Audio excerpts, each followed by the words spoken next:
বাংলা ভাষা ও সাহিত্যের ক্লাসে সকল শিক্ষার্থীকে স্বাগত জানাই। আজ আমরা বাংলা সাহিত্যের মধ্যযুগের ইতিহাসের রীতি এবং তার সঙ্গে সঙ্গে কাব্যের যে ধারা রয়েছে, যে বিস্তৃত অধ্যায় রয়েছে, তার উপরে আলোকপাত করব। অর্থাৎ তোমরা আজকের ক্লাসটি থেকে বাংলা সাহিত্যের মধ্যযুগের যে রচনা রীতি এবং তার ধারা রয়েছে তার বিস্তৃত একটা দিক অনুভব করবে। বাংলা সাহিত্যে প্রাচীন যুগের নিদর্শন হিসেবে আমরা জানি আমাদের সামনে অবস্থান করছে চর্যাপদ। সেই চর্যাপদের সময়কালের পরবর্তী সময় থেকে শুরু করে অর্থাৎ খ্রিস্টীয় ত্রয়োদশ শতক থেকে শুরু করে আধুনিক যুগের প্রারম্ভ পর্যন্ত অর্থাৎ অষ্টাদশ শতাব্দীর শেষ সময় পর্যন্ত, ঊনবিংশ শতাব্দীর প্রথম অর্ধ পর্যন্ত যে বিস্তৃত সময়কাল রয়েছে তাকে মধ্যযুগ বলা হয়। এই মধ্যযুগ গৌড়ের তুর্কি আক্রমণের সময় থেকে অষ্টাদশ শতাব্দীর শেষ ভাগ পর্যন্ত সময়কাল হলো বাংলা সাহিত্যের মধ্যযুগ। আমরা সবাই জানি এর মধ্যে ত্রয়োদশ থেকে চতুর্দশ শতাব্দী এই সময়কাল হলো অন্ধকার যুগ। তুর্কি আক্রমণ, বাংলা সাহিত্য রচনা স্তব্ধ হলো, সমাজ ব্যবস্থার আমূল পরিবর্তন ঘটল। কিন্তু তুর্কি আক্রমণের পরবর্তী সময়ে যখন বাংলা সাহিত্য আবার নতুন ভাবে নিজেদের আত্মপ্রকাশ করাতে পারল, সেই সময়ের সাহিত্য মূলত ধর্মীয় বিষয় নির্ভর ছিল। কারণ কি? অবশ্যই তার কারণ হিসেবে আমরা জানি বিপদাপন্ন পরিস্থিতি থেকে মুক্তির জন্য আমরা প্রথমেই ঈশ্বরের কাছে নিজেদের সঁপে দিই, সমর্পণ করি। সেই হেতু যেন ধর্মীয় ভাব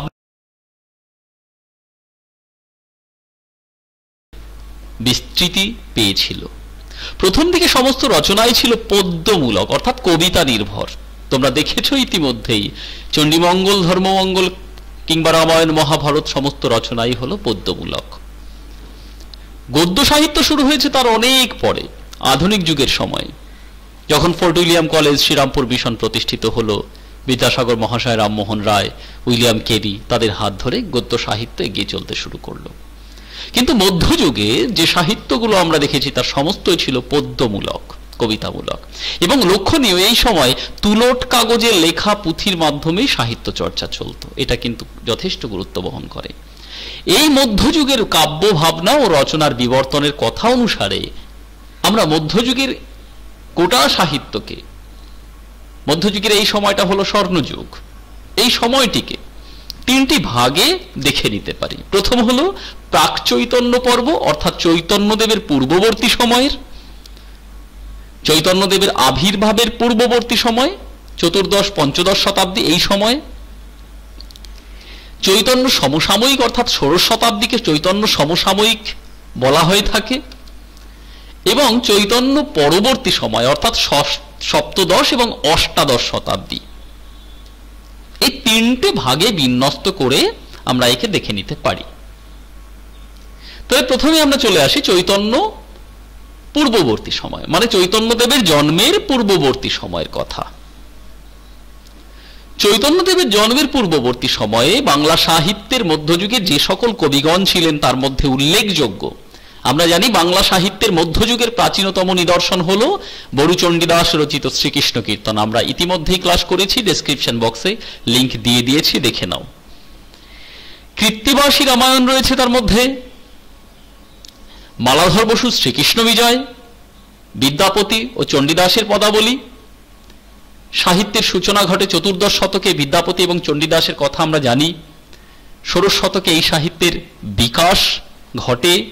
বিষয়টা দাঁড়ালো এই, বিদ্যাপতি এবং চণ্ডীদাস চতুর্দশ শতকের কবি, কিন্তু এই বৈষ্ণব পদাবলী সাহিত্যের বিকাশ ঘটেছিল কিন্তু ষোড়শ শতাব্দীতে। বৈষ্ণব পদাবলীর প্রধান অবলম্বন রাধাকৃষ্ণের প্রেমলীলা বৈষ্ণব বিষয়ক পদাবলী এবং তিনটি আদি মনসামঙ্গল কাব্য। মঙ্গল কাব্যের তিনটে ধারা আছে, তার মধ্যে আদি মনসামঙ্গল কাব্য কিন্তু প্রাক চৈতন্য যুগের সাহিত্যের নিদর্শন। এরপরে আমরা চলে আসি চৈতন্য সমসাময়িক সময়ের সাহিত্যের নিদর্শনে। চৈতন্য সমসাময়িক বলতে আমরা ষোড়শ শতাব্দীর সময়কালকে বুঝে থাকি। এই ষোড়শ শতাব্দীতে রচিত কাব্যকে চৈতন্য সাময়িক কাব্য বলে অভিহিত করা হয়। এই সময়ে চণ্ডীমঙ্গল এটা মানিক দত্ত রচিত, দ্বিজমাধব, মুকুন্দ চক্রবর্তী প্রমুখ কবিগণ চণ্ডীমঙ্গল কাব্য রচনা করেছিলেন। এ প্রসঙ্গে বলে রাখি, তুর্কি আক্রমণের ফলে বাংলার সমাজ ব্যবস্থা বিপর্যস্ত হয়েছিল, এটা নিয়ে দ্বিধা নেই। কিন্তু বাংলার সমাজ ব্যবস্থায় যে আমূল পরিবর্তন ঘটেছিল, সেই আমূল পরিবর্তনের মধ্যে একটা পরিবর্তন হলো অনার্যদের সঙ্গে আর্যদের যে সংঘাত ছিল, বর্ণ বিদ্বেষ ছিল, সেই বিদ্বেষ খানিকটা ঘুচল।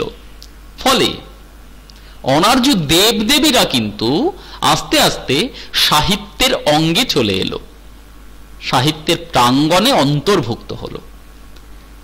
সেখানেই আমরা চণ্ডীমঙ্গল, মনসামঙ্গল এই কাব্যগুলো তার ফলশ্রুতিতে পেতে পারি। মনসা দেবী চণ্ডী, সেই অনার্যদের দেবী, তারা কিন্তু সাহিত্যের প্রাঙ্গণে চলে এলেন। এছাড়াও চৈতন্য জীবনী কাব্য হিসেবে আমরা বৃন্দাবন দাসের নাম করতে পারি, লোচন দাস, কৃষ্ণদাস কবিরাজ প্রমুখ ব্যক্তিত্বের কথা আমরা কিন্তু মনে করে নিতে পারি। কৃষ্ণদাস কবিরাজ চৈতন্য জীবনী কাব্যের একজন উল্লেখযোগ্য ব্যক্তিত্ব, এটা কিন্তু আমাদের মনে রাখতেই হবে।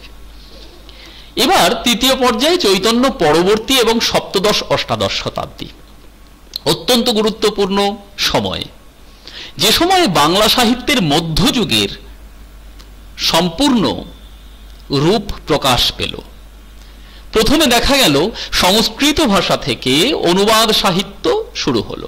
কৃত্তিবাস ওঝার শ্রীরাম পাঁচালী, মালাধর বসুর শ্রীকৃষ্ণ বিজয় প্রমুখ কাব্যগুলি। এছাড়াও মহাভারতের ক্ষেত্রে কাশিরাম দাস, শ্রীকর নন্দী, পরমেশ্বর দাস। তোমরা নিশ্চয়ই জানো, রামায়ণ এবং মহাভারতের অসংখ্য কবিগণ বাংলা সাহিত্যকে যথেষ্ট সমৃদ্ধ করেছেন। তাদের মধ্যে উল্লেখযোগ্য এই কবিগণের নাম এখানে উল্লেখ করলাম। এই সকল কাব্যগুলি কিন্তু সরাসরি অনুবাদ করা কোনো কাব্য নয়, এটা একটু আমাদের মনে রাখতে হবে। সরাসরি অনুবাদ কাব্য নয় বলতে আমি কি বোঝাতে চাইছি? কৃত্তিবাস ওঝা কিংবা আমরা কাশিরাম দাসের কথা যদি বলি, তাহলে তাদের রচিত, তাদের অনুবাদিত শ্রীরাম পাঁচালী এবং মহাভারত, এই কাব্য দুটির মধ্যে কবিগণ সরাসরি মহাভারত এবং রামায়ণকে অনুবাদ করে রেখে দেননি শুধুমাত্র, তারা বাঙালির মতন করে তা কিন্তু প্রকাশ করবার চেষ্টা করেছেন। এবং বাঙালির চরিত্রের বুননে তাদের এই কাব্যগুলি বাঙালিয়ানায় পূর্ণ হয়েছে। সে কারণে কিন্তু কৃত্তিবাস ওঝার শ্রীরাম পাঁচালী এবং মহাভারত কাশিরাম দাসের এত জনপ্রিয়তা পেয়েছে। তাই আমরা রামায়ণের অনুবাদক হিসেবে প্রথমেই বলি কৃত্তিবাস ওঝা, মহাভারতের অনুবাদক হিসেবে আমরা প্রথমেই বলি কাশিরাম দাস, কাশিদাসী মহাভারত বলে থাকি। কিন্তু অসংখ্য কবিগণ মহাভারত রামায়ণ রচনা করেছেন। এরপরে আমরা আসি মঙ্গল কাব্যের কথায়। এই মঙ্গল কাব্যের 5টি অংশ থাকে, এটা প্রথমে একটু বলে নিই। মঙ্গল কাব্য রচনা করা হয়েছিল কেন তা, মঙ্গল কাব্যে মনসা, চণ্ডী এদের পুজোর রীতি তা বর্ণনা হয়ে থাকে। পৃথিবীতে আগমন, সেই দেবদেবীদের কেন আগমন হয়েছে তাদের তা বলা হয়ে থাকে। এবং তারা স্বর্গ থেকে কেন এখানে এলো, অভিশপ্ত জীবনযাপন করবার কি কারণ ছিল, সেগুলোও কিন্তু মনসা মঙ্গল কাব্যের অংশ হিসেবে আমরা দেখতে পাই। এই মঙ্গল কাব্যের 3টে ধারা, এই 3টে ধারার মধ্যে একটি হলো মনসা মঙ্গল, দ্বিতীয়টি চণ্ডীমঙ্গল এবং তৃতীয়টি হলো ধর্মমঙ্গল। মনসা মঙ্গল কাব্যের আদি কবি হলেন কানা হরি দত্ত, চণ্ডীমঙ্গল কাব্যের আদি কবি হলেন, অন্যতম কবি হলেন দ্বিজ রামদেব, এবং ধর্মমঙ্গল কাব্যের ময়ূর ভট্ট বা সীতারাম দাস। এই সকল কবিগণ মঙ্গল কাব্যের ধারাকে কিন্তু সুন্দরভাবে এগিয়ে নিয়ে চলেছেন। বাংলা ভাষা তাদের রচনা রীতিতে সমৃদ্ধি লাভ করেছে। তাহলে শুধু কি এনারাই, অন্য কোনো কবিগণ ছিলেন না? অবশ্যই ছিলেন। কিন্তু আমরা মনসামঙ্গল, চণ্ডীমঙ্গল এবং ধর্মমঙ্গল বলতে মূলত এই সকল কবিগণের কথাই প্রথমে স্মরণ করি। এবার এর পরের অংশে চলে আসি। শুধুমাত্র এই কাব্যের মধ্য দিয়েই মধ্যযুগ সমাপ্ত হয়নি, তারপরে ছিল মধ্যযুগের সুবর্ণ একটি অধ্যায়, তা হলো বৈষ্ণব পদাবলী। যে বৈষ্ণব পদাবলীর কবিগণের মধ্যে অন্যতম ছিলেন গোবিন্দ দাস এবং জ্ঞানদাস। বৈষ্ণব পদাবলীকে আমরা তিনটে ধারায় দেখতে পাই। একটা চৈতন্য পূর্ববর্তী সময়ের ধারা, চৈতন্য পরবর্তী সময়ের ধারা এবং চৈতন্য সমসাময়িক ধারা। চৈতন্য পূর্ববর্তী সময়ের ধারায় আমরা দেখেছি কবি চণ্ডীদাস এবং বিদ্যাপতি, যে বিদ্যাপতিকে মৈথিলী কোকিল বলা হতো। পরবর্তী সময় বৈষ্ণব পদাবলীর বিস্তৃত আলোচনায় যখন আসব তখন এই সম্পর্কে আরো ক্লাস নেব, বলবো। চৈতন্য পরবর্তী সময়ের কবিগণের মধ্যে বিশেষ প্রাধান্য পেয়েছিল কবি গোবিন্দ দাস এবং জ্ঞানদাস।